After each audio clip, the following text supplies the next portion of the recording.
Hello, everybody, and I would like to thank my wonderful subscribers. Hello, everybody, and today we are going to be watching Mr. Nightmare. 3 disturbing true stories where the police couldn't help.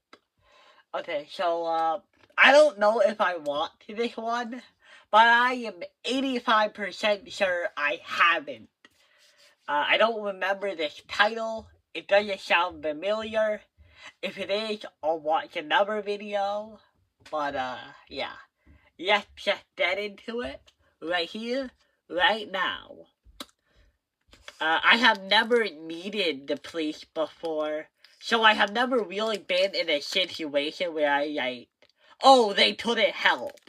You know, because I never needed their help. But yeah. These people probably do need their help, but apparently they can't. Why? Is it because they're incompetent? Is it because the main character is already doing something illegal? I don't know. Let's get into this right now. Yeah, let's get into this bullshit. Let's do this. Without the police sirens. In most of the stories, they can't help anyway, so how is it gonna work? This happened in the fall of 2021, when I was living alone in a rented townhouse in southern Illinois. It was my first time ever living by myself, Okay. and even though I was technically an adult, 27, with a full-time job and a stable routine, Yeah? I still had a lot of nerves about the idea. Yeah, I bet. I'd just gone You're through a rough growing breakup, up. and I thought the silence and solitude might help me process everything. Really? The townhouse was part of a small row of identical units, kind of plain but clean and quiet, tucked Okay. away in a sleepy cul-de-sac just off a rural highway. The neighborhood had that sterile suburban vibe. Lots of beige vinyl siding, trimmed hedges, wind chimes, and mailboxes with family names stenciled on them. Sounds Mostly older idealistic. folk, but a few young families. Okay. I didn't know any of my neighbors well, but Well, I liked yeah, it that way. you knew. I kept to myself. But Well, you almost were right away, new. I noticed one person who stood out from the rest. What? He lived 3 doors down. Yeah. A tall, heavy-set man, probably in his mid-40s, with a scruffy beard and a weird habit of standing outside his house at night, sometimes just pacing or smoking. Kinda Sometimes weird. doing nothing at all, just staring. Maybe he's a Pull into night my driveway viewer. after work around 9 or 10 p.m., and there he'd be, leaning against his porch rail or just standing at the edge of his driveway facing the street. He never waved, never smiled. He just stared. He might Even be if a I looked star directly at him. stager. I tried to ignore it. A couple of times I mentioned it to friends or my mom, and they said maybe he was just a night owl or Yeah. had insomnia, but there was something unsettling about him. Like he was Really? always watching but never participating. It wasn't just that he was there. Yeah. It was the stillness. He didn't fidget or check his phone or shift his weight. He just Kinda stood there weird, like a but... statue. I told myself not to be paranoid, but the more time passed, the more that gnawing feeling in my gut grew. Then the noises started. Well, what are you It gonna was do around about it? mid-September when I first heard it. I had just gotten home from work after a long shift. I worked late hours managing inventory at a distribution center, and I usually Okay. got in around 10:30 p.m., exhausted, grabbing a bite to eat, and crashing. That night, I fell asleep around midnight. At exactly 2:37 a.m., Oh, I no. woke up to a sound I can only describe as metal scraping against wood. No. That could be a knife At on first, I thought I had wood. dreamed it, but then I heard it again. A long, slow creaking noise, like an old gate opening. Oh, no. My bedroom was on the first floor, at the back of the unit. Why? I had a sliding glass door with vertical blinds that led to a small, fenced-in backyard. No. I sat up in bed, heart racing, and listened.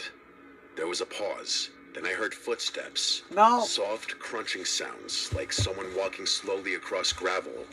The entire backyard was lined with decorative rock instead of grass. Yeah? So you could hear every footstep clearly. Yeah. These weren't animal sounds. They were human I grabbed my sounds. phone and crept out of bed. I didn't have a weapon, just a dull kitchen knife I kept in my nightstand, I'll take just it. in case, which at the time felt kind of ridiculous. It Crouched by the doesn't edge of feel the window and ridiculous peeked through the anymore. blinds. I couldn't see anything. The motion light wasn't on, which meant either they were out of range or had come in a different way. I dialed 911. The dispatcher was calm, asked for my address, and told me officers were en route. Okay. I stayed crouched in the dark, barely breathing. About 10 minutes later, red and blue lights flickered through my front window. Oh, thank I God. got up, opened the door, and met the two officers outside. I explained everything, what I heard, what time it started. One of them walked around the back while the other stayed with me and asked. The issue is that, none of that is really a big crime. It's something like trespassing. You could say that, oh, that's a crime. It's trespassing. But, nobody really seems to take trespassing seriously anymore. Unless they break into your house, which, in this case, they didn't do. A few questions. The officer in the yard came back and said the gate was closed and there Yeah. were no signs of tampering, but said he'd write up a report just in case. Okay. They didn't see anyone. No Yeah. footprints or damage. Basically, no proof. crime. Yeah. One of them actually said, probably just a raccoon, and gave me a look that clearly said, you're wasting our time. Damn. I didn't argue. They left Yeah. after about 10 minutes. What I are didn't you sleep supposed the to rest do of that in that night. argument? The next morning, I went outside to check the backyard myself. Yeah? That's when I noticed something strange. What? There was a flat stone about the size of a paperback book, wedged under the bottom edge of the wooden fence gate. I hadn't noticed it before. The gate had a heavy spring that made it swing closed automatically, but the stone looked like it had been placed there specifically to stop it from closing all the way. Okay. It was subtle, like something someone would do if they wanted to come back later and slip in without making noise. Dang, I that's picked up smart. the rock and tossed it across the yard. I called the police again and told them what I'd What? found. They told me they'd note it in the report. That, what, you messed it up, and then you did the report? No, what I would do is I would take out my phone, I would film a video of how it works, and then I would tell them.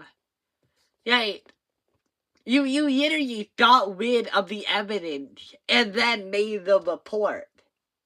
I mean, I know that the police probably aren't gonna doubt you, but at least you would have evidence, physical evidence. But again said there wasn't much they could do. Yeah, they can't. They asked if they could talk to any of the neighbors or check for cameras. Yeah. They said no. Unless a crime was committed, they couldn't investigate. I felt like I was losing my mind. Yeah. 2 nights later, it escalated. At exactly 2:14 a.m., I woke up again, this time to the sound of my back door handle turning. No. The handle rattled gently at first, like someone testing it, then a harder jiggle, like someone trying to open it.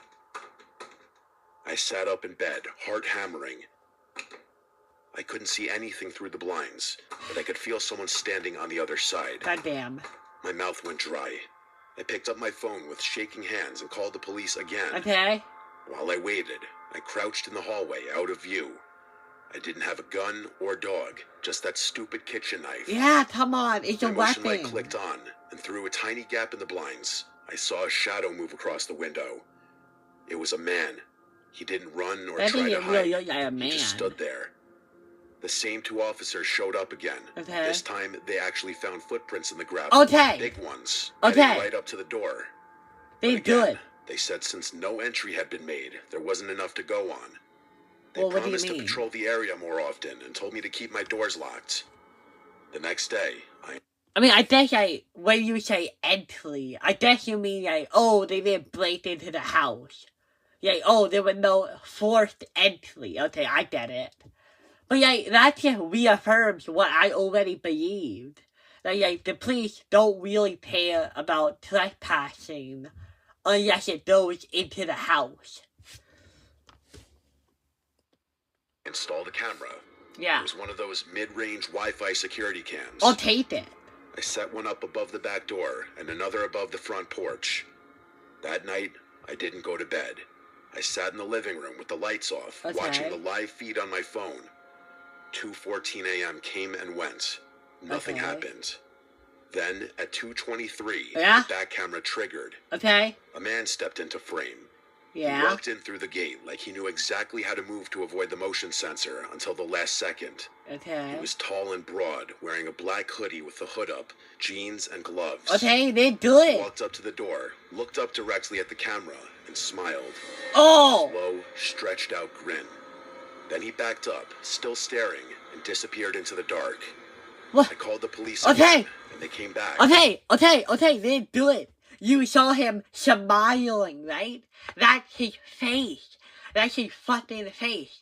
All you have to do now is give the camera feed to the police, and boom, you have more evidence to go on. The report is building up.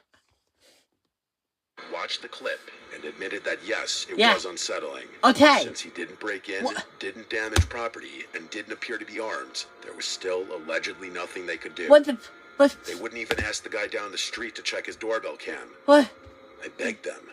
They said their hands were tied. That night, This feels like injustice, right? Like, on one hand, I realize that, yeah, no, they're right, like, being outside of somebody's house too long at night isn't really hurting anybody and not breaking anything. But I don't know, it's like, what is it? Disturbing the peace? Like, there's this thing that, like, the police can get involved if you're disturbing the peace of, like, the rest of the people, right? The guy outside is disturbing my peace. So, like, can't that count for something? Like, can't that count for anything? Also, like, shouldn't you, like, try to find out who it is? Any politicians out there who want to, like, make a campaign promise? Here's a good campaign promise. Make it a crime to do this. If you do that, I swear, at least a couple more people are gonna vote for you. Okay? I packed a bag and slept at a hotel. Yeah. When I came back the next day, I found 4 muddy handprints on the glass door. It doesn't matter. 2 high up and 2 low, like someone had crouched down and just rested their hands there for a while, Yeah. staring in. I moved out a week later. Yeah. I broke my lease and forfeited my deposit. I didn't care. Yeah, no, I couldn't stay there another night. The final straw was the note I found wedged in my mailbox the day I left. Did that count? It was handwritten in small cramped letters on lined notebook Ugh. paper. It said, "The cops leave, but I don't."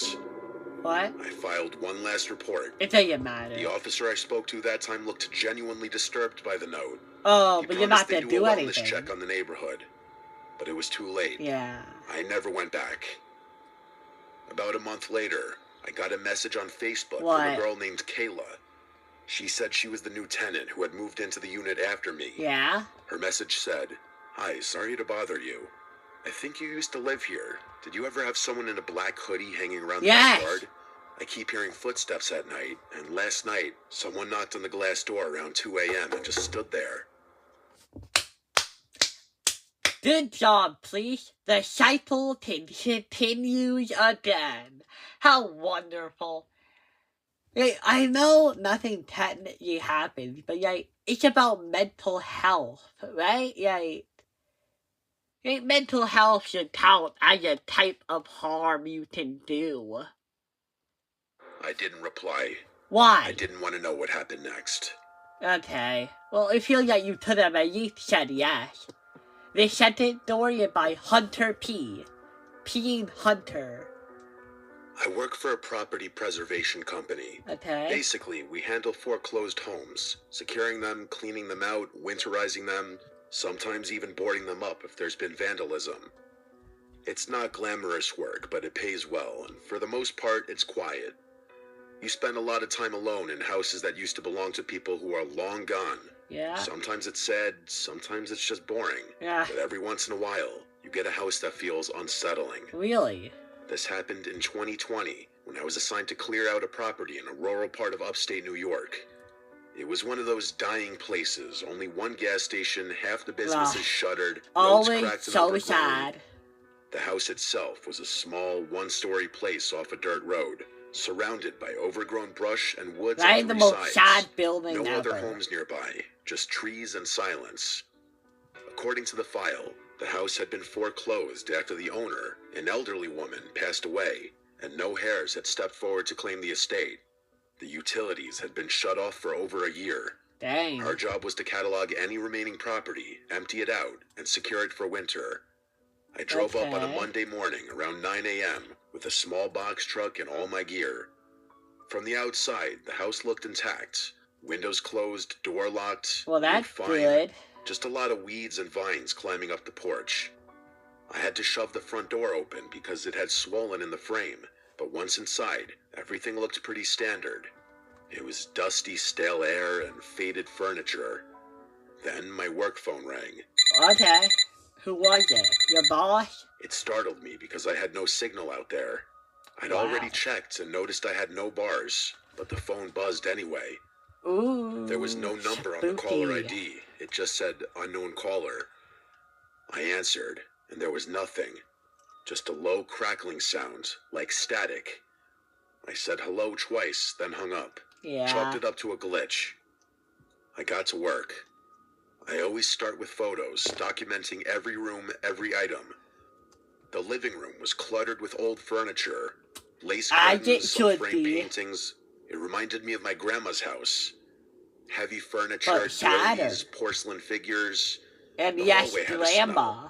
Not rot, more like mildew and dust, and something faintly metallic.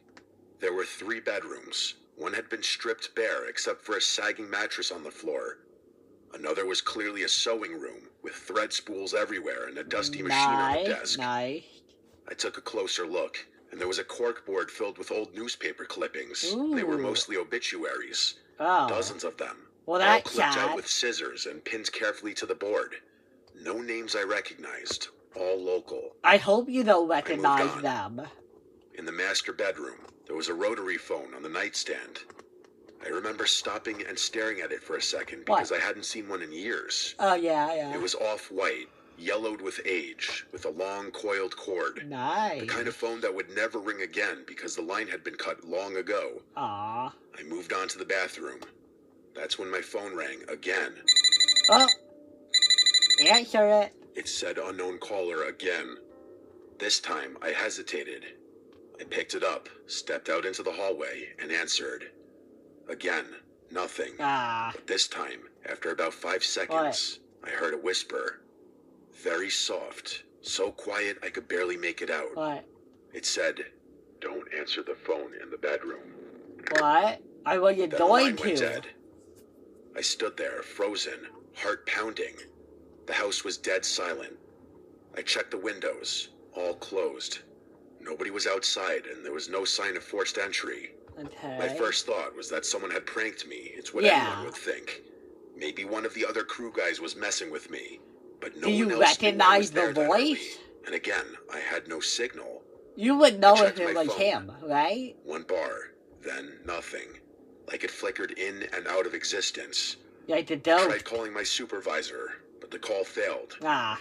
I decided to finish the job quickly. I Maybe started the, boxing up loose items in the living room.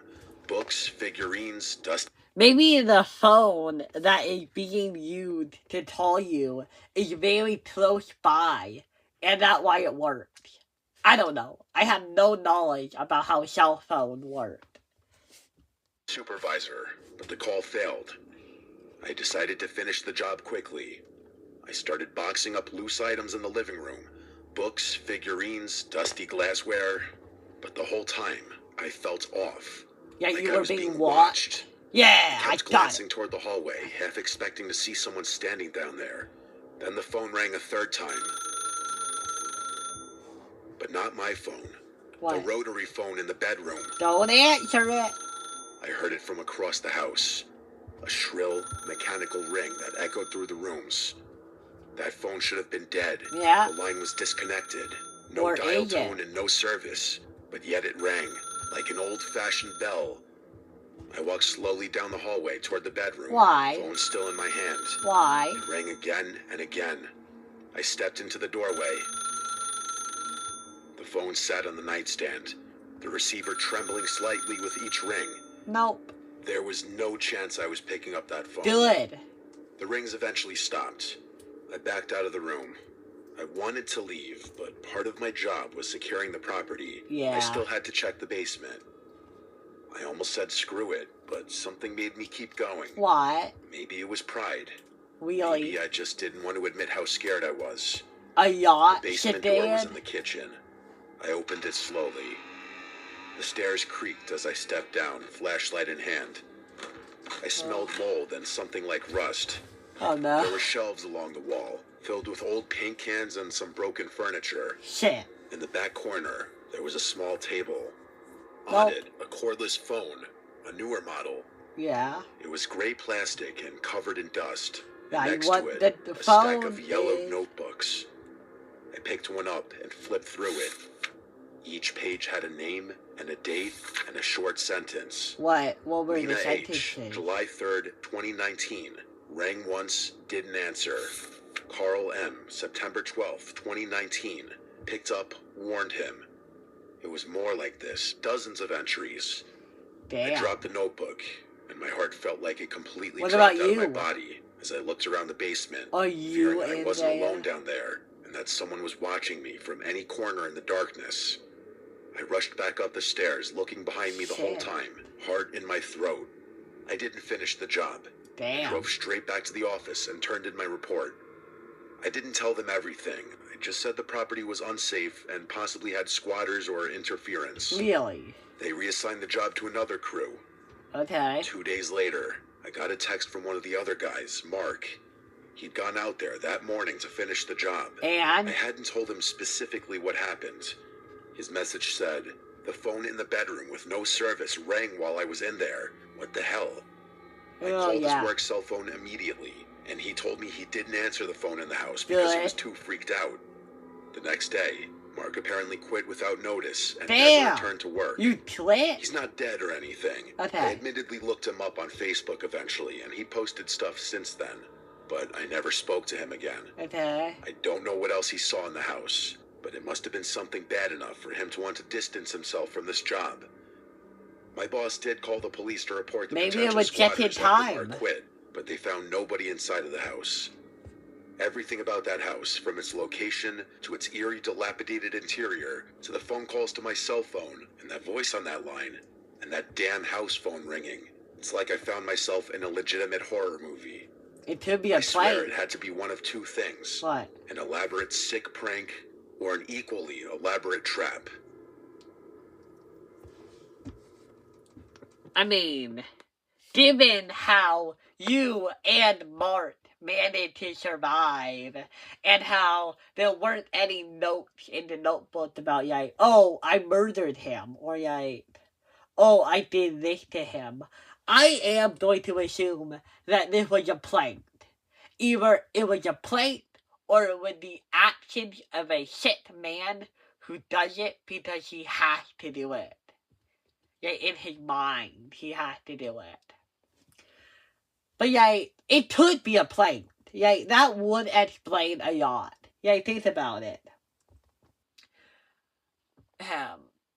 Yeah, who would go into the house? Yeah, how many entries did you say there were? You said there were like a couple actually. Give me a minute. Okay. A stack of yellowed notebooks. I picked one up and flipped through it. Each page had a name and a date and a short sentence. Lena H., July 3rd, 2019. Rang once, didn't answer. Carl M., September 12th, 2019. Picked up, warned him. It was more like this. Dozens of entries. Okay, so dozens of entries. You know what that means, right? Yeah, you said that this was an old house, right? Or like a foreclosed house, or like an abandoned house or whatever. That means that people haven't been living there for a long time. So how does it make sense? Like, some of these names might be former homeowners, but I am willing to bet that most of them came from after it got, like, abandoned. So, yeah. And I cannot see that many people going into an abandoned house that there are literally dozens of entries. So, here's what I'm betting. Your boss, or somebody who had all your phone numbers, they chose this house, they put the phone inside the room, then they set up this whole little thing, they told your phone, they did their little prank, they laughed about it, and then, that's it. And then after that, Mark came in, he did the same thing. Because none of this is really hard to set up. It would be like a very easy plan for your boss to set up. Buy a couple notebooks, write shit in them, and do this, and repeat. If this is a prank, I am willing to bet that most of the names in that notebook are fake, though. You did not tell us if you knew who those people were. So I'm going to assume that, they aren't from the same company as you are. But yeah. These were pretty interesting. I gotta say, this one, it doesn't really have a lot to do with the police. Right? This is 3 scary stories where the police couldn't help. But you never told the police. How do you know they couldn't help? I don't know. The first one actually felt like, oh hey, the police legally can't do anything about it. This one is more like, I don't know, this would belong more in like a creepy house video or like a real estate video or something like that. But okay guys, I think I'm gonna cut it off here and I'll save the last story for another video. And I hope to see you guys next time. Bye!